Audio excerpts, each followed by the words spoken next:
over the next hour here on Hey, Did have you you see? seen this one? Did you see this one? We will be talking about the early 90s. I used to think it was a horror movie, but upon a rewatch, I realized it's not. It's more of like a monster, It's or a monster movie. Yeah. As a kid, I was scared of it, but it was all. I finally watched it, and then I wasn't scared of it anymore because there's like no gore. It's not that suspenseful. I think the most suspenseful part is when the lady gets devoured in the station wagon, like near the beginning. Yeah. So, Like that shot where the headlights are beaming up into the sky because it's like pulling it down. yeah, I think that was like the most horror movie-esque moment.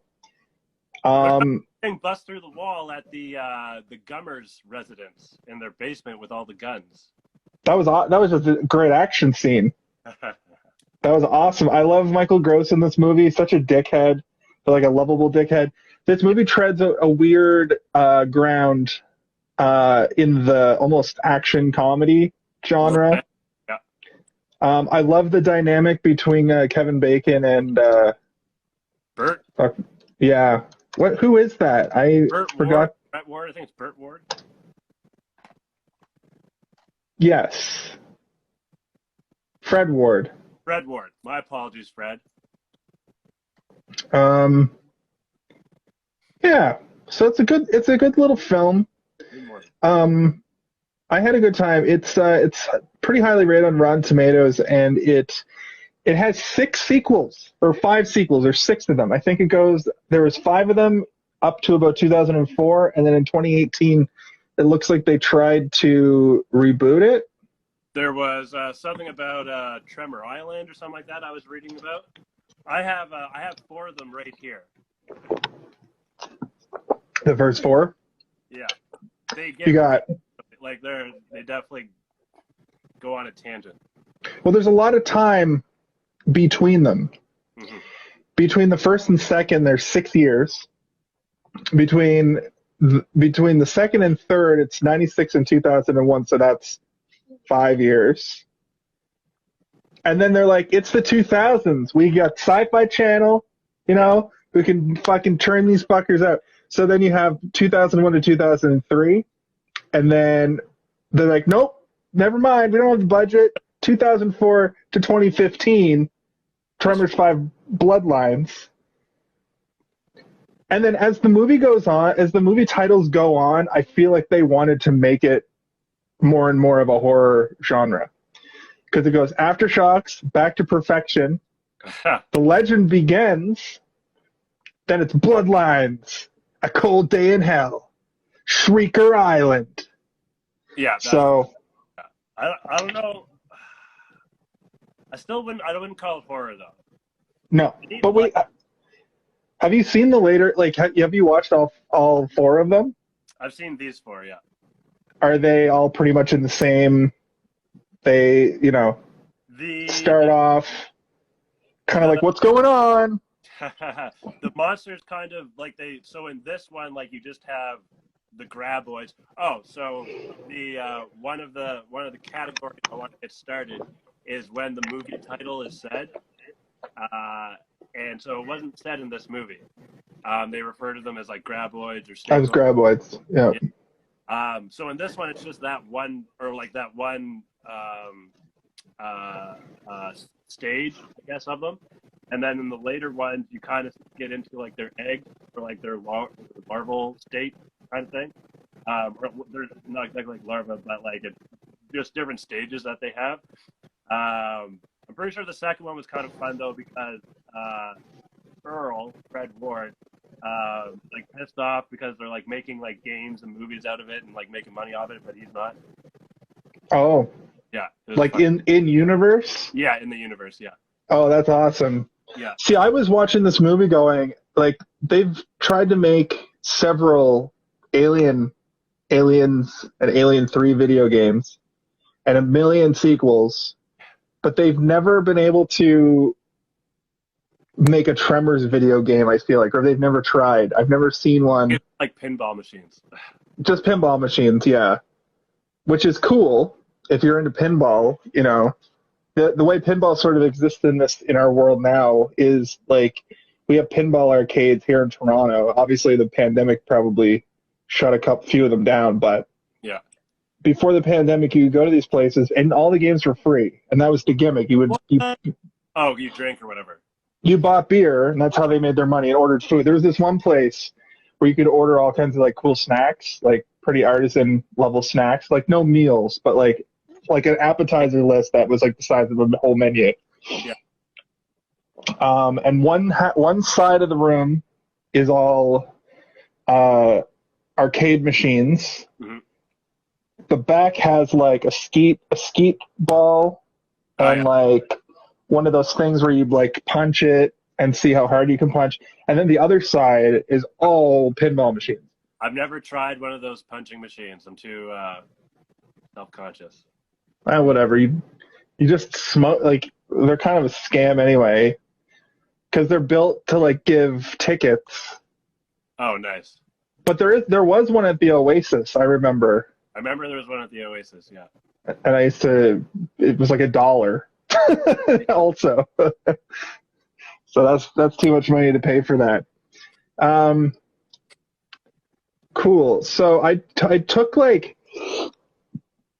less notes this time because I think we talked about last time how just running down the whole plot is kind of dry. But let's talk over the movie. And if we get lost in the sauce, it's unfortunate because I'm sitting there watching this movie going, it's not a movie like Rebel Without a Cause where there's a lot to talk about, a lot to like relate to modern day. It's not a movie like Be Kind, Rewind where they're going through all kinds of different movies that they're recreating. This movie is only an hour and like 35 minutes. Yeah. It's like a really standard 3-act situation. The first act is like, what's going on? The second act is them like trying to figure out what these things are. And the third act is just them fighting them for about 35 minutes. Yeah. There's awesome ways to blow them up. And awesome ways to blow them up. And last time I think it was last time or the time before I talked about my Home Alone, get to the Home Alone part. Right. And that's skipping over the first bit and getting to the, I want to see what this movie's about. And the Tremors part starts really early, I noticed, which was awesome. They get right to it.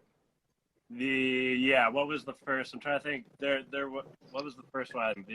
Was it the farmer and his sheep? I think. Yeah, and then immediately it's the guys working on the road. Yeah. And that all happens in like 5 minutes or so. And then the guys stuck up in the up in the tower. And I had forgotten about that. They addressed that later. I was like, did he somehow get thrown up there? But then you realize later that he climbed up there because to try to get away. And that sets up this weird plot device that you'll die of dehydration in 3 days, which I don't know is like necessarily true, but they bring it up in that movie time. You know how like movies have like a timer? Yeah. That's sort of just like, oh, we got to get to the mulligan. Yeah, gotcha. Not mulligan, fucking, and not red herring. What's the word for a thing? MacGuffin. MacGuffin. Yeah.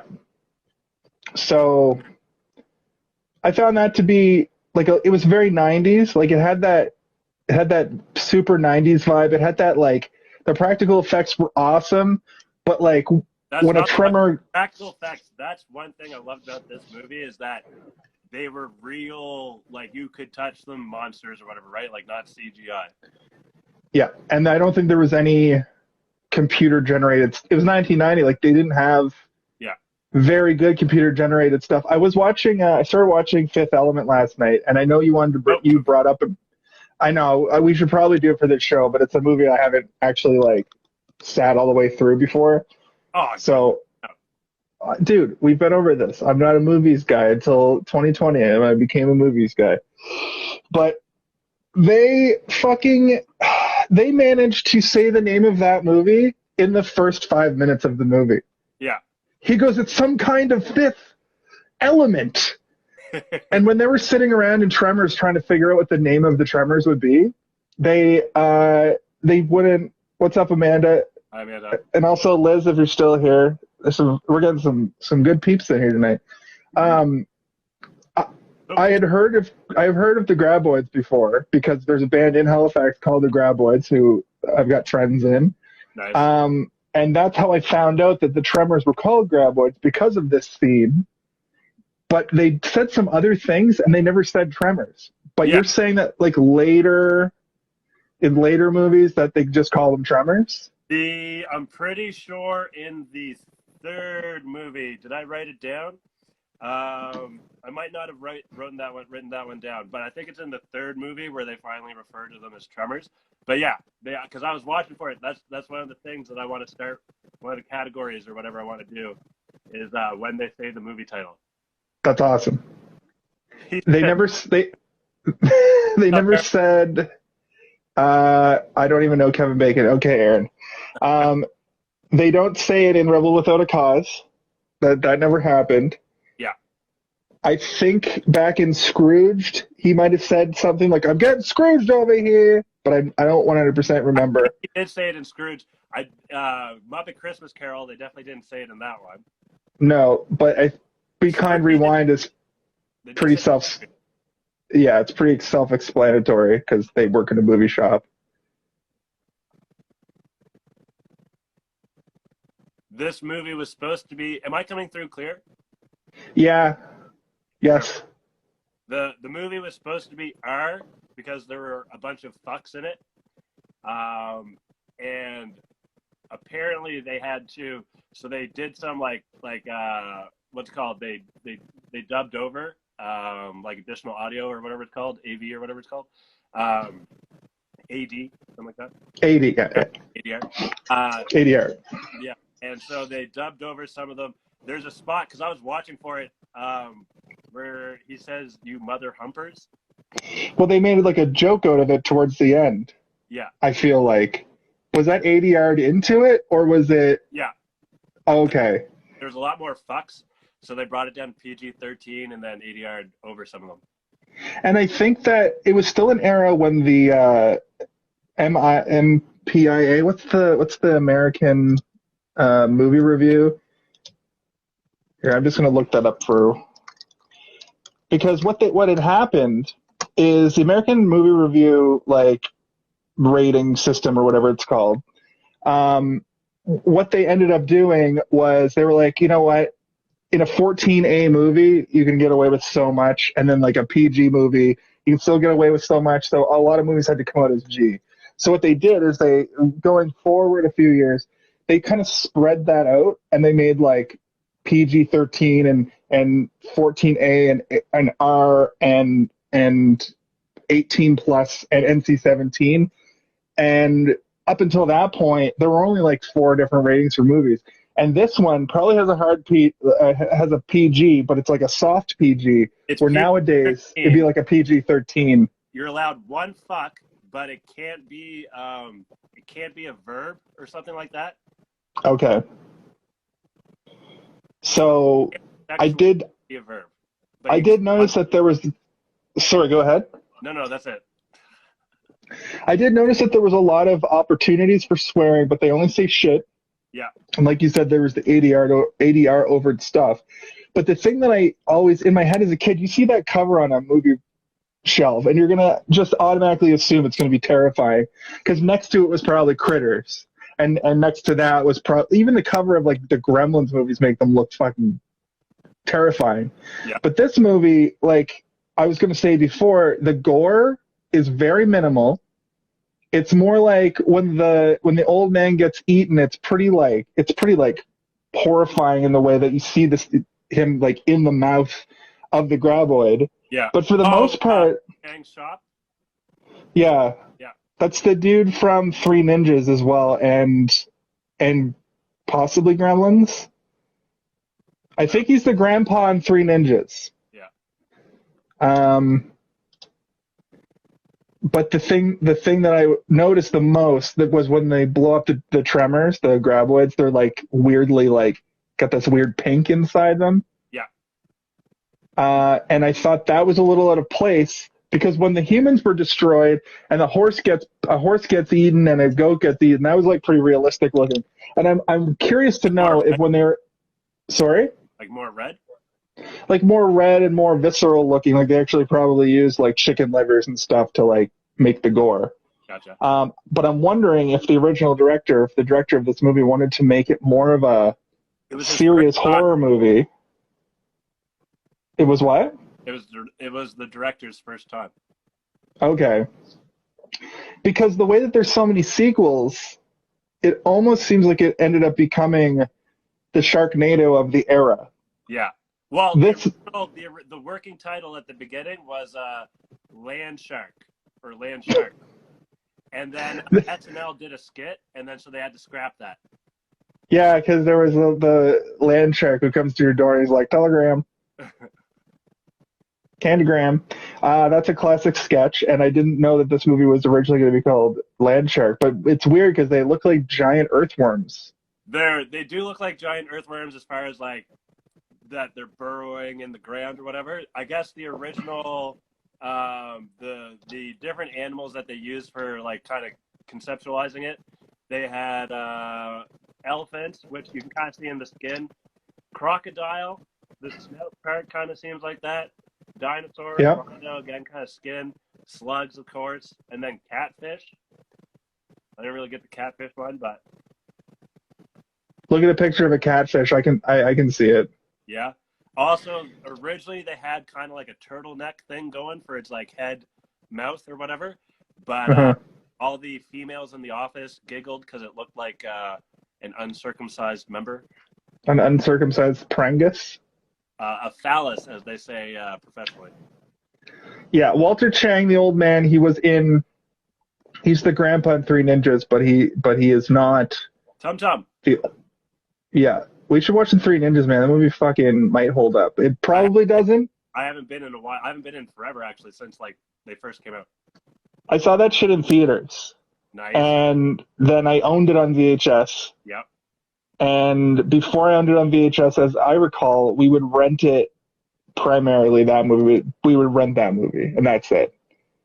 In my research, I found out that movies used to cost $100. Yes, like they cost between $60 and $100, and they came out 6 to 8 months after the fucking thing was in theaters. Yeah. Isn't that crazy? Because now, I mean, before the pandemic kind of, that's what created this, like, you can get on Disney Plus, you can buy movies for $35 and get them now and watch them now, and you own them for a short period of time. That started happening a little bit before the pandemic, a couple of years. But like 10 years ago, it still took 6 months, at least 3 months for movies to get to video or to streaming service. I feel like that's because they want to get pay-per-view out of like people seeing it in theaters or something. It could be, but it also, think about this. Think about what it probably used to take to put movies on 1 million VHSs. Yeah. Like, think about that setup. You needed a factory. Yeah. That's a good point. That's funny. That's like, video game, like also, up to special features and shit, right? Yeah. Yeah. They didn't do a lot of special features on VHS back in the day, though. It wasn't until like DVD. Actually, I might be wrong. I think there was one movie I had, or actually like a handful of movies that had like an extra, like a music video or like some little featurette before the movie or something like that. Yeah, I mean, definitely. There was like Roger Rabbit, Who Framed Roger Rabbit had that sketch at the beginning. Right. With there's the beginning where that's a cartoon, but I think there was another Roger Rabbit cartoon before that. Right. On at least in theaters there was, because that movie messed me up. Yeah. I think Ninja Turtles had something on the VHS, possibly. Ninja Turtles made a special features VHS. Like it was like a. Oh, okay. Yeah, it was like like you could like an add-on kind of thing, like an extra tape to buy kind of thing. So this is that era, man. Like, I love how you start this movie and it starts up with an old school Western. I think no, before that. I mean like the Paramount logo or whatever film company.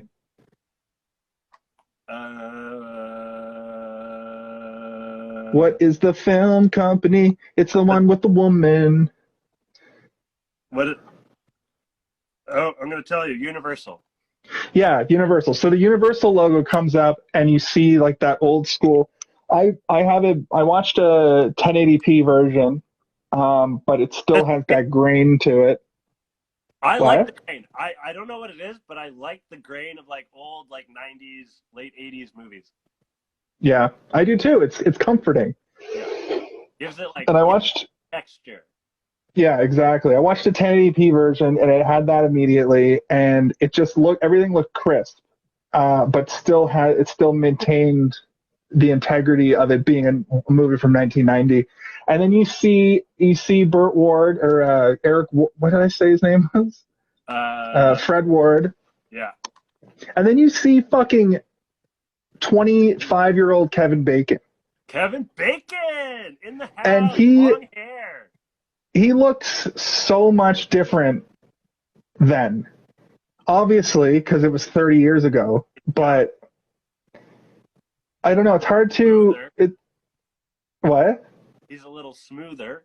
It's a little smoother. He's a little bit thinner. Yeah. He's a little. Did you notice in this movie he's constantly jumping over things and standing on top of things? He acts a lot with his body. He does a move where he jumps over the bar or like the counter. He does a thing where he like jumps over a chair to like pull the thing off the wall. And then later when they're all standing on the roof and they come in with like the tractor convoy, he's standing on top of the tractor.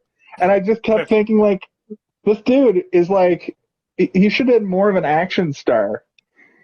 Because that's how his career sort of started out. He was in Friday the 13th.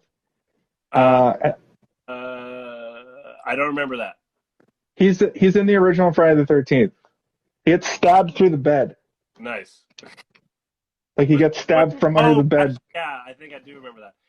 I know him from what? Animal House, and then what was the other one? Footloose or whatever. Footloose. Yeah. And then and Hollow Man. And Hollow Man was like the mid '90s.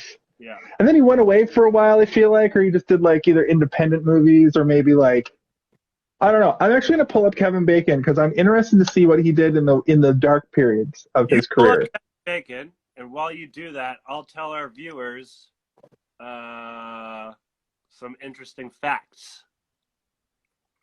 For example, the screenwriter got the idea for the movie when he was doing a tour or something with the military, and he just so happened to be standing on the top of the desert.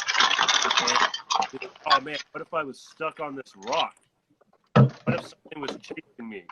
So that's where the idea came from. Let's see. We talked about that.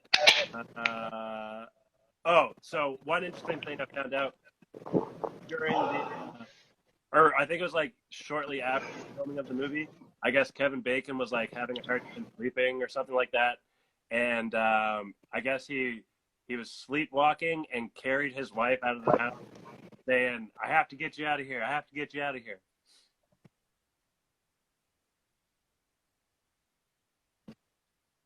And then what happened?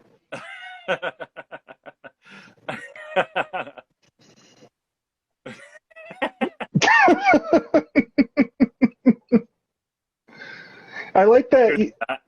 Yeah, cheers to that. I like that the movie was come up with because a guy was standing on a rock. Right? Oh, that's what I wanted to bring up. Forget that Netflix show, The Ground is Lava. Forget that. Man, that's a pretty good show. Was the game The Ground is Lava, did it somewhat have to do with this movie? I don't know if kids played it in the 80s, but I remember playing the... What? So, Blind Man's Tag, like Gravelers or Grounders, or everyone calls it something different? No, The Ground is Lava. Oh, specifically that game. Yeah, because in this movie, they do it throughout the whole thing. They're constantly not able to step on the ground. Right. And I remember when I was a kid, we used to play that a lot because, you're a small kid. You can use a whole living room as a jungle gym. Exactly. And it I really felt like maybe this created a whole kids playing the ground as Tremors. Because literally every other scene, they're like, "Oh shit, Tremors are coming! Get up off the ground!" Yeah, the solution is climb something basically. Yeah, The effect for the tunneling, like under the ground effect, they were pulling a buoy. that was a cool effect too. Yeah, I like I said, Especially, practical effects. We need more of that in movies these days. Enough with. I mean, I get it. Some things you have to CGI, but give me some more realness. that's true. But some things you don't even have to CGI. You can do like a miniature or like like Chris Nolan uses a lot of miniatures for his movies. Chris, Um, what like what? I'm pretty sure that all of the ship stuff in that war movie is Dunkirk? all miniatures. Dunkirk, yeah. Was the Batmobile? Wasn't there a real life Batmobile? Yeah, and I think I'm pretty sure in the Dark Knight when the 18-wheeler flips, that's real. Yeah, I'm pretty sure that one's But real. I think there's a lot of aerial scenes that are miniatures. Okay. Um, His uh, what? Mike had an interesting comment to Is make. Dong? Thanks, Mike. Welcome to the show. So I'm looking at Kevin Bacon's IMDb, and he has put a movie out every single year, if not several, He's put out a for movie here. every single year since 1980. Okay, well, I mean, he was in a TV series in 1951, probably as a baby. Yeah. But 78, 79, 80, 81, 82, 83, 84, 85, 86, 87, 88, 89, 90, 91, 92. Okay, he didn't work from 90 between 92 and 94. He looks like he took a break. But then 94, 95, 96, 97, 98, 99, 2000, 2001, 2002. I watched Hollow Man the other day, and when he's changing from you can see him to you can't see him, you can see his like meaty penis. I remember that. I remember when that. Yeah, I remember. Yeah, I remember when that movie came out. It was a big deal that you could see his fleshy penis. Yeah. In that film. I need to go back and watch that for research purposes. For heterosexual research purposes, Happy Pride Month. Yeah. So the only year he didn't work was like 93. 93. Oh, right. 90, yeah. And Liz is saying here that his daughter was born in 92. So that's probably why he took a break. That's a good point. We got movie buffs in here tonight. What's happening tonight? Where's he at tonight? We got movie buffs in here. Oh snap! Oh snap! Oh snap! Oh snap! So Snappity Chuck Snoop Norris and Linda Hamilton were considered for Burt and Heather Gummer. But instead they got Reba McEntire and Michael Gross. Exactly. And it's like one step down. That was a great move. They look so much better. And then this Reba McEntire's like first like acting role or whatever. And this was one of the most rented movies in 1990. Yeah, I could see that. We definitely rented it several times, and I hated horror movies when I was, 5 or 6 years old. Couldn't deal with them. And I had two friends, Chris and Jason. I'd go to their place. They were allowed to rent whatever the fuck they wanted, and it was a free for all. We used to watch the Terminator. Just the kids, like the parents weren't even in the room. We used to watch Terminator 1 and 2, Guyver,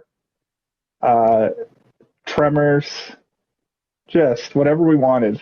I remember me and my buddy Scott rented Cell or The Cell, the one with Jennifer Lopez or whatever, and they go inside the guy's head or some shit. And we went like it was like a sleepover at his place, and his mom read the back of it, and it said like scenes containing this, and this. One of them was like masturbation or some shit like that, and she like flipped out at us. Well, I believe it. Like. It's a good thing they put that on the case because, as I recall, the Cell is fucked, isn't it?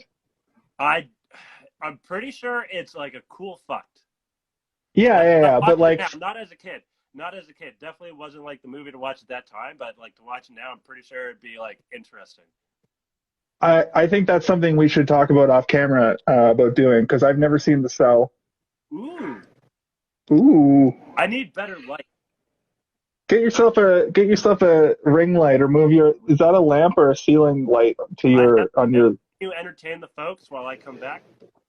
sure. Hello and welcome to a new episode of Blossom Buddies during the middle of hey, have you seen this one? This week on the show, okay, we already lost a viewer. This week on the show, Tony relapses and he's on heroin. And Blossom is trying to study for her SATs, but Joey is now playing for the MLB, and he Whoa! takes a baseball directly to the nose, and his nose explodes. And then Six nurses him back to health, and they get married, and do a 69 right on top of the Empire State Building.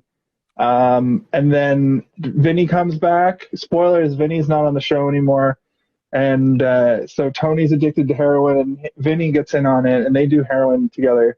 And then I don't know if you've ever read the book Naked Lunch, but like all of the stuff that happens in Naked Lunch is about Vinny and Tony on a heroin binge. A little better. What? this, this isn't. This is basically me doing a Blossom version of the Aristocrats. And then they fucked. I need that shit that they use in showbiz that makes you less shiny. Like foundation or whatever. I know that's better lighting. That's a better lighting setup. I have like these dope lights here, so I usually have a good. You can see what's going on. You look a little bit more photogenic than I do. Oh, get out of here! I will not. We're trying to do a show. We've got about 20 minutes. It's bullshit. I did not. I did not. Oh, hi, Mark. Oh, hi. Did you finally watch that? Oh, The Room. I haven't watched The Room yet. That could also be one to add to the list. No, we talked about that. I don't want to watch it again. Okay, fine. I don't want to watch the goddamn. I will not. I don't want to watch the goddamn Room again because it took me 6 sittings to get through it once. Because I feel like it would be a hard thing to do. Like. I feel like the only way to have like a full sitting is if it was an actual like midnight movie and you're out with some friends and you have some drinkies. Or if you go see it with like Tommy Wiseau in the crowd as like an event, and then because now it kind of has become like the Rocky Horror Picture Show where there's like stuff you're supposed to do during it. Yeah, like throw forks or something. Yeah, so I would go see it in that context, but I feel like if I were to sit down and watch it again and try to like take notes, I would have to be like, nah, let's not do this. Fair. I'll watch it on my own time. Liz makes a good point here. The Disaster Artist is a great movie, but unfortunately, James Franco was canceled as shit. So maybe we avoid doing James Franco content for a minute. That said, I haven't seen 127 Hours. That was a decent movie considering it's just right there. Like there's a little bit before he gets stuck, but then it's mostly just him stuck. Oh, actually, there's a really good movie. What's his name? Tom Hardy or whatever. I think it's called Locke, and he's in a car the whole time, but he's like having conversations with like different people in his life, and that's a pretty dope movie. I would watch Locke. That sounds good. Have you seen Bronson? I did just recently see it. That was wild. I loved that movie. And I want to go back and rewatch it because I haven't seen it since it came out like fucking 10 years ago. Well, you're going to have a fucking ride because it's wild. Now that we've covered our mid-episode tangent, let's bring her home and finish out the movie. So I like this format that we did this time. I didn't just run down a list of what happened in the movie. We kind of jumped around. I think I brought up most of the things I wanted to talk about, though. I really thought, okay, so not all. Do you got something else there? There's like the stuff with Rhonda is kind of like weird and like sexist. What, I thought.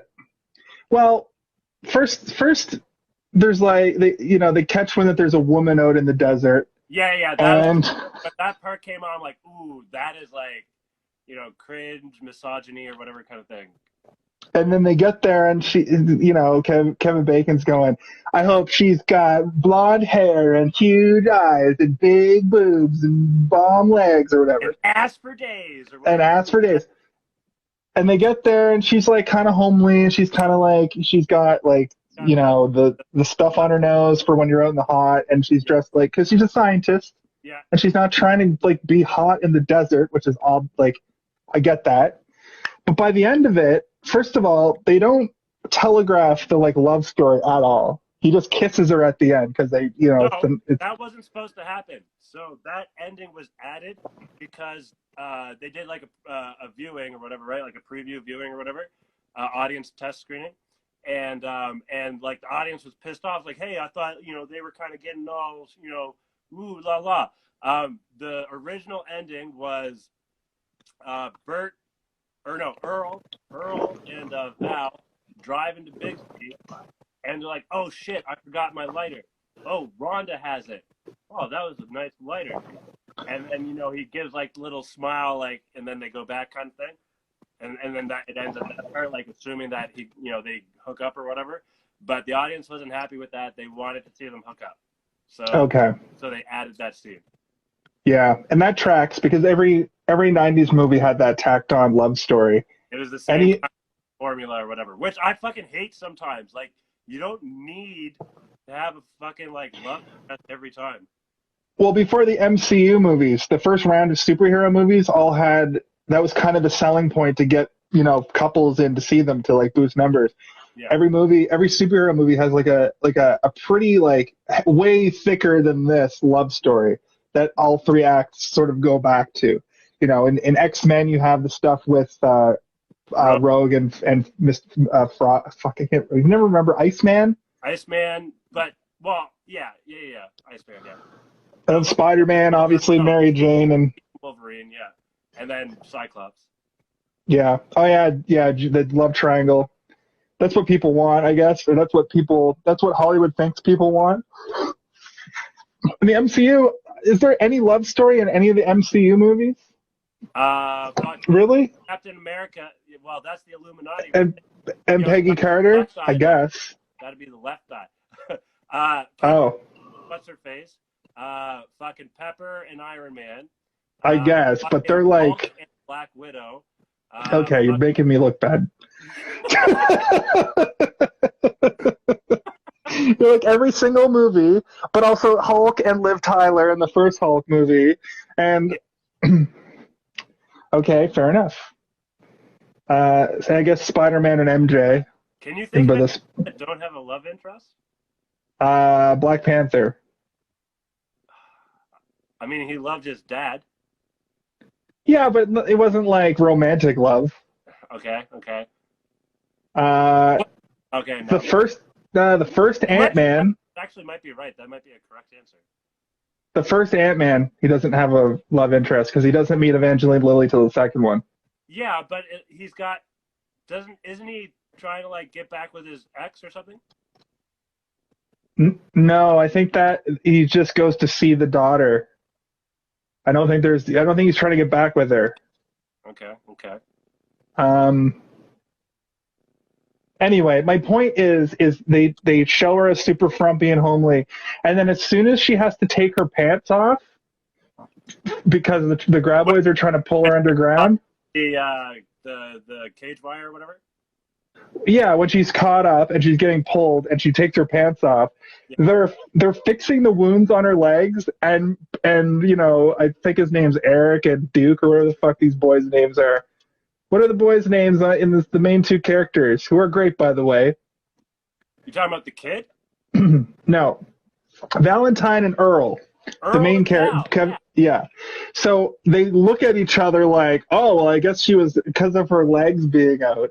Even though they're all cut to shit. It's like, yeah, look at those legs. I guess she's not as homely as we thought after all. Turns out she is a girl.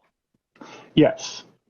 And then I feel like from that point on, they started to make her a little bit more a little bit more like she could be a viable mate for one of them. But they still didn't talk about it too much, which is why when they kissed at the very end, I was like, you didn't like the ending you were saying makes a lot more sense.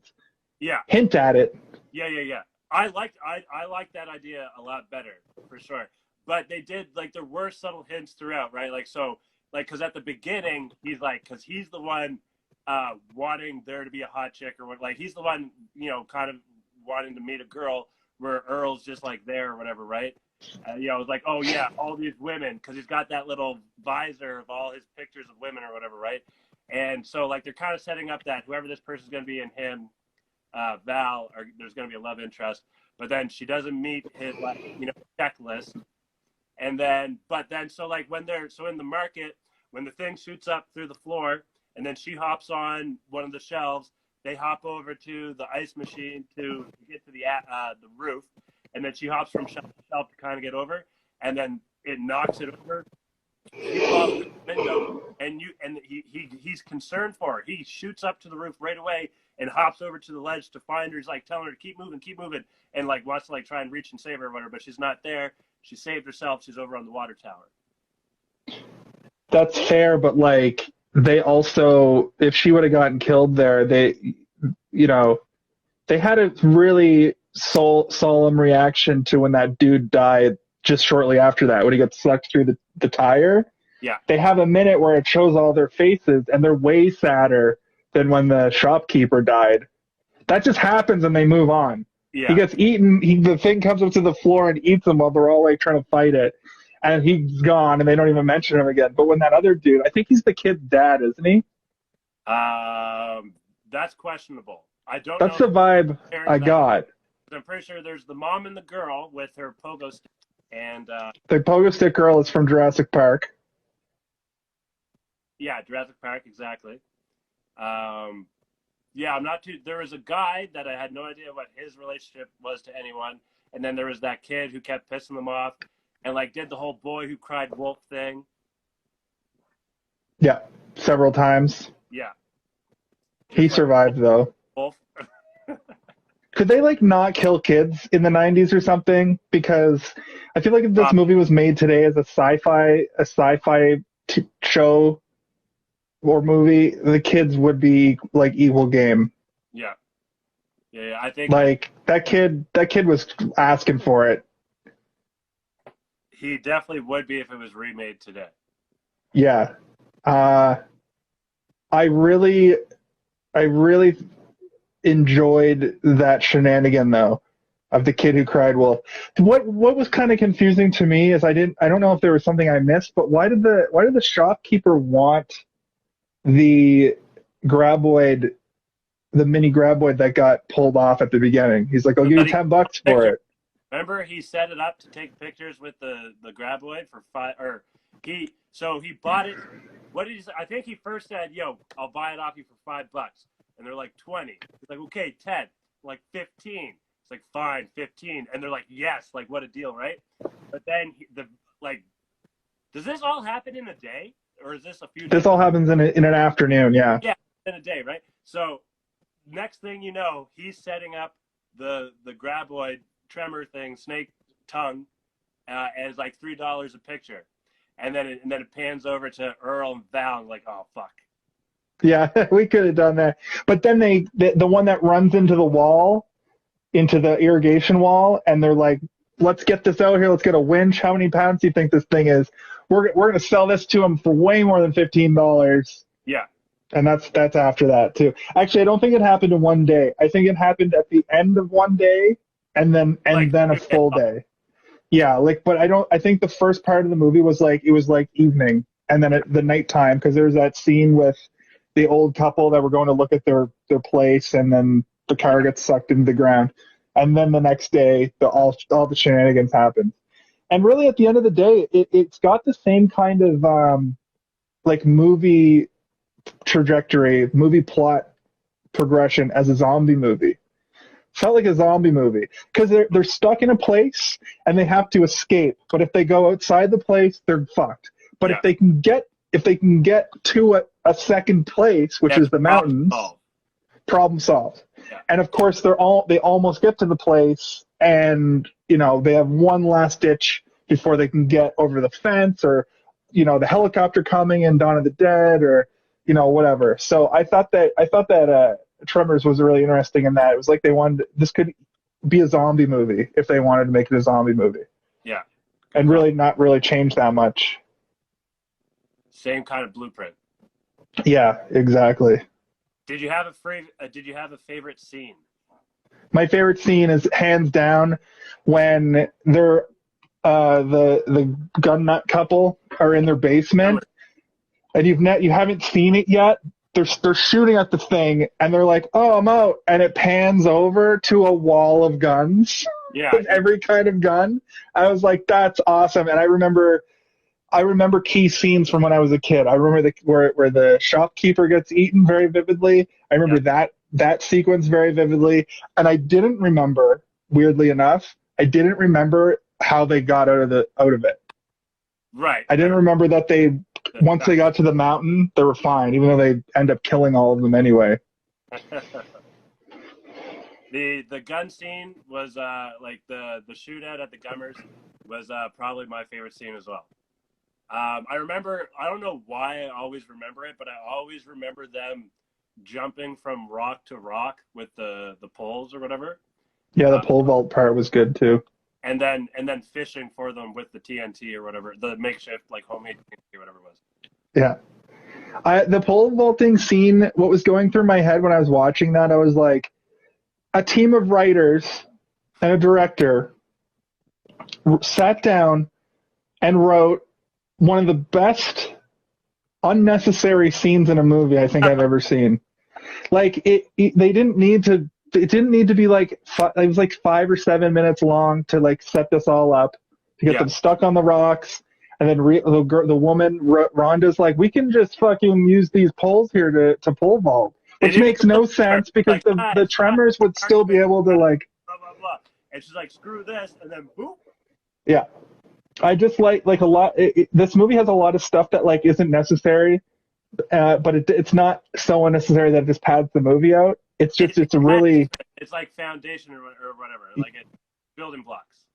The thing that made no sense to me is like I do get that they wanted to create this thing where the Tremors were learning every time something new happened, which I appreciated. Yeah. But my first thought, since I didn't remember a lot about this movie, my first thought when the whole house starts to rumble, was that there was going to be like a final boss battle with a giant tremor. Yeah.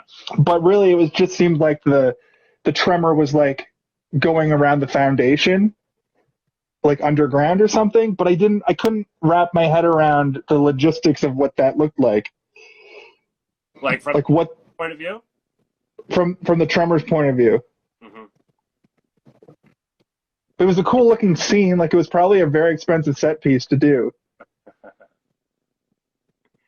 Well, it has like it knows that this is the spot. Well, I guess it doesn't know, like you don't know what's above really, but like you know that they're at this spot and there's no direct ground things off of it. So as soon as they come down, maybe. Yeah. So where do you think you've seen this movie several times now, I assume. You've probably thought about it a little bit. Yeah. Where do you think these graboids came from? Ooh. And I'll just say the only real definitive all I can really glean from what they give you is that it's the desert, so there's probably nuclear testing nearby. And they smell horrible, and they smell worse dead. Yeah. I think, and try to hear me out. Okay. Radiation hit some sort of like waste plant and created these like snake waste hybrid mutant snake shit monsters. You think they're mutant snake monsters? Okay. Yeah.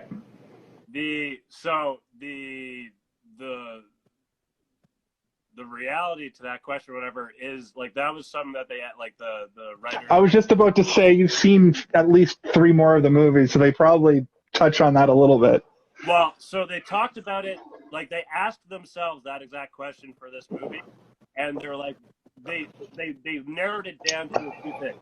Either it's a prehistoric thing, or it's a mutated thing, Or aliens. or it's an alien thing.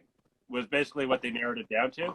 But then they're like, well, why bother lifting the curtain at all? Just leave the shroud of mystery and don't even answer it, like, period.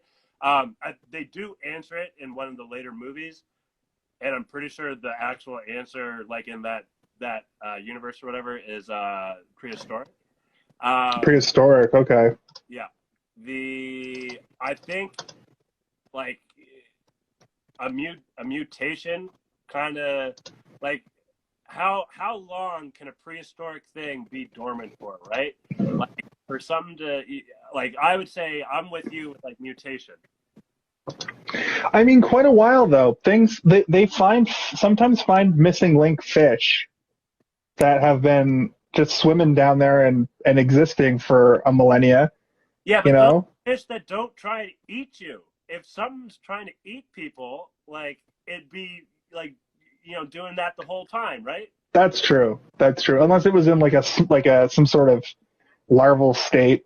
To answer Mike's question there, I just looked it up. There was a Tremors TV show in the early 2000s. Yeah. Okay. Here's a funny idea. Do you think we can turn this into a Muppet movie? How though? Okay, so I got this idea because we had a fun time with it that one time, and I was like, ooh, that's kind of fun to try and make the Muppets into whatever it is that we're watching.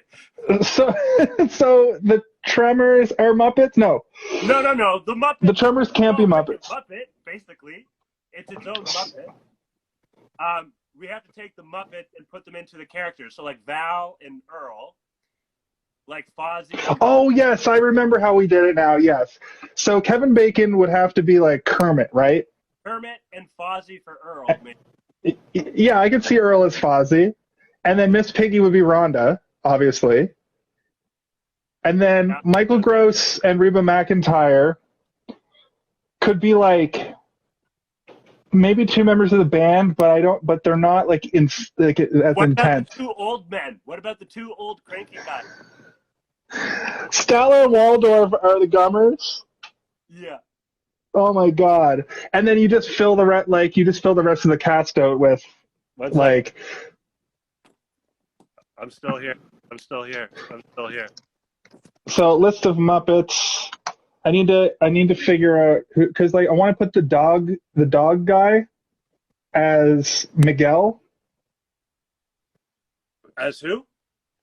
Miguel. The older balding guy. I think he's like Mexican, maybe. I think my thing's dying. One second. Oh no, we're losing a co-host while we're trying to come up with a Muppet. Am I still Yeah, here? we can still hear you. I can still hear you. Like this. I'm all close. Okay. We got most of them though. So we got Val and Earl and Rhonda. We got the Gummers. What are you doing, phone? Who's the shopkeeper? Rizzo. Oh, I'm down with that. Almost definitely Rizzo, but how do we get Gonzo in there? I think Miguel would have to be Gonzo because the dog is like not as. He's more of a supporting character or minor character. Fair. I can't remember the dog's name. But then you could have you could have more to it because you'd have to have like the scientist and Beaker. Beaker and yeah. And Swedish Chef would have to show up for some reason. Have all of them, but I guess we could make it happen. But the main cast. Okay, so according to Wikipedia, the main cast is Kermit, Piggy, Fozzie, Gonzo, Rolf the dog. Actually, he is a main character. Nice. Scooter Animal, Pepe the King Prawn. But he's not. I wouldn't say he's the main characters like traditionally. He's more of a newer main character. 1 second. 1 second. And then there's I'm back, baby. And then there's Rizzo and Walter, who I'm not 100% sure who Walter is.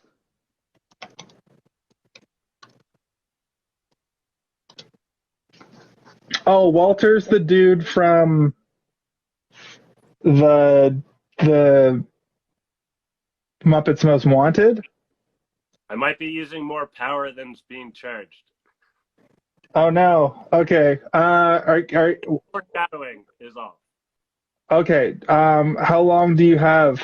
Because we're about done anyway. No. Let's keep going. I'm just saying, like, it's plugged in, but for some reason I feel like I might be using more power than the power's coming in. Oh, okay. That's cool. Let's keep going.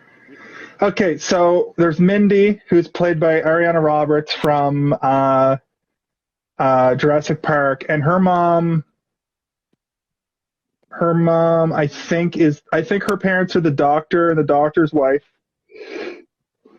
Oh no, Jim, the doctor and the doctor's wife are the two that die. So they could be like Scooter and like another supporting character. They could actually, the scientists and Beaker would make sense. Yeah. For them. Yeah. I do want to put Miguel back in as Ralph the dog though, because I just like. Why don't we just make Rizzo and Gonzo both the shopkeeper? But yeah. So Gonzo is the shopkeeper. Yeah. And Rizzo's on his shoulder, just like in the Muppets Christmas Carol. Yeah. What about the kid? The kid could be Scooter. The boy who cries wolf character. Probably. I'm just trying to think if there's anyone else I could see. Yeah, I'll take that. I'm down with that. And then there's Nestor, is the guy who gets sucked through the tire. What about the eagle guy? Okay, sure. Because I could see those being really similar. Yeah. And then old Fred, who's the guy up at the beginning. Yeah. He doesn't have any lines. Yeah. Fuck it, it's Animal. I was just gonna say, give me Animal, just cause. But the reason why I say it's Animal is because it would be a nod to the viewer. Because usually Animal's like blah, blah, blah, blah, blah, like constantly yelling. But since he's not saying anything, they could do some joke where it's flipped on its head. I like that a lot. And then the two guys working on the road could be two tertiary characters. Yeah. Fuck, maybe there's Camilla. They're the two old guys. No, I like the Statler and Waldorf being the action characters, just because that would be weird. We could do something like Camilla the chicken and the bear characters. Yeah. There's the big bear, and then there's the chicken, and I'm pretty sure Gonzo's trying to bang that chicken. I think that's a thing. And we've pretty much managed to put. Dr. Bunsen Honeydew is his name, is the scientist's name. That's funny. I like it. So yeah, that brings us to the end of this week's episode, or this month, or whatever. Hey! Did you see this one? Did you see this one? Just to put a final little period on it, what do you rate it? So, I enjoyed the movie. I could watch it pretty much any time or whatever, right? Like, it's one of the, like, it doesn't lose any of its like wonder or whatever. Do you know what I mean? Like, it holds up well for the most part. As far as just rating it against all other movies, I'll give it a nice 3.3. 3.3? Yeah. Yeah, I had a lot of fun with it, but on the inverse, I see how some things don't hold up. It's a little bit like, it feels a little bit slow at parts. They could have zhuzhed it up a bit, They could have punched up the dialogue a bit, but you got to remember it's 1990, so they wanted to put out a fun little action movie with like 3 set pieces, small cast. I think there's only 2 set pieces. There was the basement and the shop, and then everything was out exterior. Yeah, yeah. I give it a 3. I think that's a low 3 though. I think I could meet you at 3.3. Ooh, I'll take it. Yeah. So yeah, this has been. Hey, did you see this one for this week? Who knows what we'll be back with next time? But it'll be soon, and it'll be good. And I learned something today. We did it on a Monday night instead of a Friday night, and I think people might be more apt to just click on a live on a Monday night versus a Friday night, where at this time of night on a Friday people are probably doing stuff. So they're getting drunk, having fun. Yeah. So sorry, Ryan Burke, 1987. We're calling it quits for the night here. But for Kaylin, I'm Jason. And Jason, I'm Kaylin. No, almost, just so close. Okay, let's go again. Okay, for Kaylin, I'm Jason. And for Jason, I'm Kellen. Perfect. Have a good night, guys. We'll see you next time. Peace.